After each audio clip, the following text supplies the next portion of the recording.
Welcome to Business Leader Breakthroughs, where we help unlock the potential in you, your teams, and your business. I'm your host, Ryan Castle, along with Dr. Mike Ashby. We'll share insights, experiences, and stories on achieving breakthrough success in business and life. In addition to a podcast, The Breakthrough is a coaching and advisory business that provides programs for business leaders, owners, and managers to develop your skills and capabilities to boost your business and enjoy a better life. To learn more, click the link in the episode show notes or go to thebreakthrough.co. Now let the breakthroughs begin. Today's topic, Mike, for our podcast episode is the two big strategic questions. But let me talk about part of the inspiration for bringing this as a topic. I was doing... Got a third one. The third big strategic question? Yeah, it's sort of not quite as big, but it's pretty big. Yeah, That's awesome. Our viewers, our listeners, well, they're getting 30% extra for free. Oh, it's already free. Yeah. Oh, okay. Never mind. Look, I was running a strategy session for one of our long-term clients. They have a successful business. It is edging up towards the $10 million a year turnover, but they've been kind of hovering in that zone for a couple of years. Plateaued, and they were going, we really want to make some change. We want to do things differently, but they were really struggling with almost the mindset around how to think about their strategy. So a couple of questions and a third that I brought to the table really unlocked their thinking and help them evaluate differently their situation. I think the challenge is when you've been in business for a fair amount of time, you're achieving reasonable results. That's pretty good. 10 million is pretty good turnover. It's pretty good, right? Yeah. And then you're going, how do we do this? And we tend towards the tweaking around the outside. So we go, if we just trimmed a little bit of cost there and we just gained a little bit of revenue over there, we could probably do 5% better and we'd add a bit more profit. And, is that a bad thing? No. Nope. But if your aspiration is greater than that, thinking about single percent increases or decreases in your business, look, they won't get you to the next level. So the first question I like to raise with people is, absolutely forget about the fact that you own your current business and put yourself in the place of, if you were a new entrant to this industry, what would you do? I can tell you where this came about, well, for me at least. It was just after the GFC and I was walking back to the office. I just had lunch with a long-standing client. They had just watched their revenue drop by 30% one month and 20% the next month, and what had showed no sign of coming back. We were into plan F in terms of cost reduction and to survive. Was F the expletive for the plan? Was that the... Yeah. Okay. It was brutal, and how the hell do we get out of this? And as we're walking along, I said to him, if you were a new entrant, what would you be doing? And he didn't say anything for a while. I said, hasn't heard. And I said, if you were a new entrant, what would you be doing? He said, I heard you. I'm just slightly sideswiped by that question because it's such a big question. And they were a family business going back to 1920. So in terms of having had a model that worked, this was it. And just to be clear, Mike wasn't coaching them in 1930. It was a bit later on. Just to be clear. Yeah, just to be clear. But they were very invested, and look, it's machinery heavy, it's capital heavy. Intensive. Oh yeah, it's really hard to be kind of agile and suddenly change direction. But it really made him think about the model. And so the first question when you're asked that is, if you were new to the industry, how would you enter it? What would your strategy be? And actually the first question is this a good industry? Because the very first question you would ask, that kind of Porter's 5 fields and all that stuff from a strategy perspective as an investor, you'd say, is this an industry that's got any prospects? And in fact, that particular industry, no, it's a sunset industry. Absolutely. So typically, unless you had a lot of expertise, you wouldn't take it on. You'd say, no thanks. But if you do take it on, then you'd work out, okay, so what could we do that didn't depend on our traditional thinking, our traditional org structure, our traditional business models, etc.? What are other people doing around the world that is disruptive? And to an extent, that pattern was very clear. They were being digitized. It's in the printing industry, so it was being digitized up the wazoo.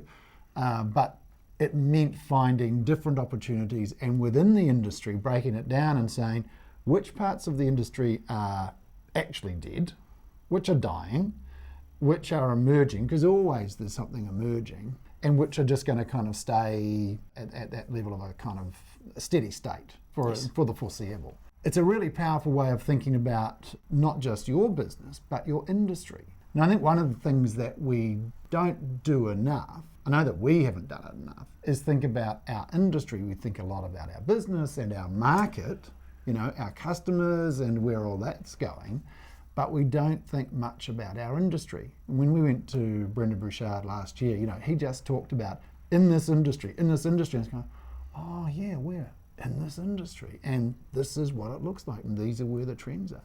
So if nothing else, that question about if you were just entering the industry for the first time, what would you do, is a great question, if only because it forces you to think about the industry. Yes. And then secondly, it gets you to think about your business model. In one of our other podcast interviews, I had the pleasure of interviewing Kate Daly, who's the Chief People Officer at BNZ, and she talked in that interview about the challenge the banking industry is facing. She said they're looking over at the Nordic regions where there's financial institutions that are completely zero human touch, so everything is online. There is no human interaction at all, and the processes and systems they're doing to still deliver great customer experience, but they're doing it in that model. And then also the competition they're seeing in their industry from non-banks. So the likes of the Amazons, the WeChat, the Alipay, that are going, actually we know more about your customers than you do, and we've got the funds to play, and we can, they are massively disrupting. So that's that for in the banking scenario going, well, if we were to start again, what would we do? It probably wouldn't be to build a huge chain of bricks and mortar with a massive corporate infrastructure and all that other palaver that we pay fees for. And I think it starts unlocking some thinking around, well, I wouldn't operate in those customer segments because, look, we've done it, they deliver some revenue to us, but ultimately they're not that profitable. They're very resource heavy, they're very costly for us to serve those segments, so we wouldn't do those. Actually, I'd probably ditch 30-50% of my product range or my service offerings because we've done them because they were good at one time, and we continue to do them because, again, legacy revenue, we kind of stick at them. But if I was a new entrant coming to the market, there's no way I'd start off doing that stuff because I just know that it's had its time. So it forces you to think about those kind of things, and I think that's even business models. I can remember talking to a banker 20 years ago. We're doing a lot of nostalgia today, but benefit of hindsight or something, wisdom of age. And he talked about their fundamental objective being to get their number of products per customer up from 2.6 to 2.7. And that's a massive difference because of the scale of the enterprise. Is that still the goal? I doubt it. Absolutely. I seriously doubt it. It would be, if you were coming in, it wouldn't be to sell multiple products. It would be to find the most profitable segment. And you probably wouldn't touch, I don't know, I'm guessing, but maybe you wouldn't touch retail at all. You wouldn't touch personal banking at all. Just leave that to Apple Financial Services, Google Financial Services. Tough zone. So yes, that question, what would you do if you're new entrant to your market, is a good one. The other one I like is to think about what would your business look like if it was double the size, triple the size, whatever the right kind of delta is for your business. But again, when we were talking to this business, we said, well, what would it look like if you were a $20 million business? How would you get there? What would you do differently? And again, it raises all those things like, well, the capability of the people that I've got now probably won't get me to a $20 million business, so I need to think about those. We would need to diversify both products and potentially markets as well. So then we got into discussions around, well, if we're going to diversify, one of the options is to look at acquisition, because that allows us to not only acquire new products and new markets, but also the knowledge that goes with that diversification. And hey, look, not suggesting that acquisition is easy, but it opened their thinking. So they were no longer going, how do we get from 10 to 10, 5 or 11? They're going, oh, actually, we could probably make that happen. And they have a new GM in the business, and he's very growth mindset oriented, and he was going, hey, look, I'm up for it. I'm up for it. And it's then just the case of us working through the strategy and going, well, how will we get there? What's standing in our way? What can we get past? But you could just see in the session, it just like opened their thinking massively about the business. And it is one of the lessons that comes from, there's a difference between entrepreneurs and business owners, and probably most of the people we work with don't call themselves entrepreneurs, they call themselves business owners. And I think one of the things that we can learn from the truly entrepreneurial mindset is always about that. How would it look if it was this much bigger? How would we go about doubling the size of this, tripling, whatever? And the very high growth, whether companies start out this way. I was with a company the other day, and in 10 years they've gone from 0 to 300 people. They've actually, a couple of years ago, they sold out, I think, the majority of the original founders' shareholding for Big number? Between 1 and 200 million. Right. Within 10 years. So really rapid growth and well executed. Whether they started out with that, I don't know. But what they didn't do was limit themselves. The Breakpoints book I wrote a few years ago, the number one problem that small business owners have is small thinking. And what you're describing, getting from 10 to 11, is small thinking. The big thinking that you brought, what would it look like if we doubled the size? And it starts with unlocking that thinking. It just says, stop looking here for the solutions to this little problem. Make the problem this big, because it's a whole different universe of solutions. And the more you look at those, you go, oh yeah, well, we could do that. And suddenly, we've created a vision, if only a suggestion of a vision. It's twice the size of what it is now. And when we create vision, we create possibility. And when there's possibility, we create energy. Did you notice that the room kind of wing? Massively. Yeah, massively. Totally. And look, the director had been struggling with strategy. He kind of couldn't see past exactly. He kind of had the myopia thing. He was stuck right there. Yeah. And as soon as we brought in that thinking, body language change, energy in the room came up. And look, it was less about whether they actually get to 20 million or not. It's not the point. It's unlocking that thinking. And the energy.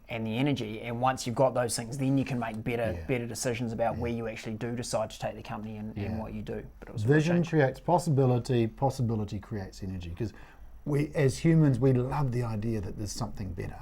It gets us going, it gets us excited, and that's what energy looks like. Spot on. So question number 3?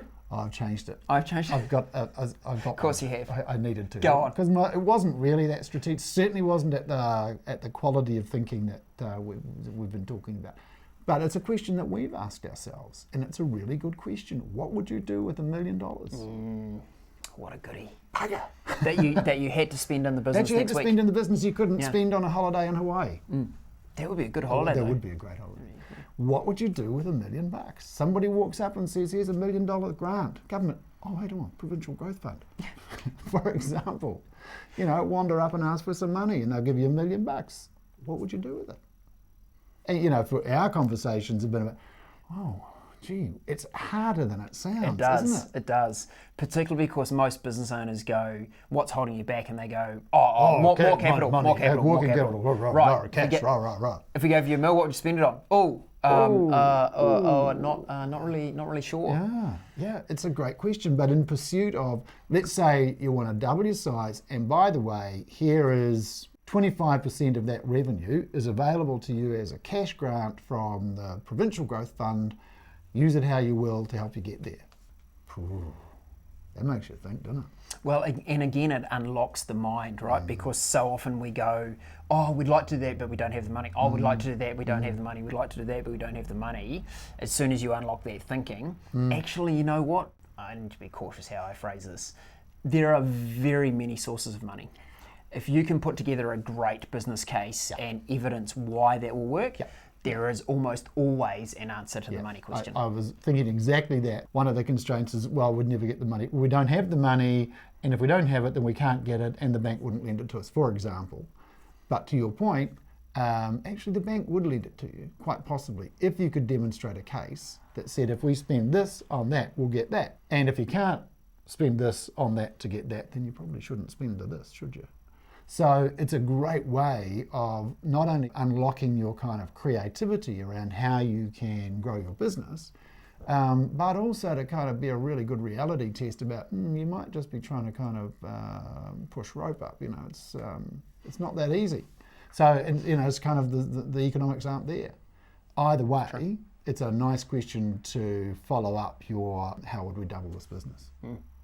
So take your team, get out of the office and go and ask them those three questions. What would we do if we were a new entrant? What would we do if we we're going to double this business in the next 3 years? And what would we do if we had to spend $1 million next week or next month or a short over time the course frame of that to achieve it. to get it done? Great questions.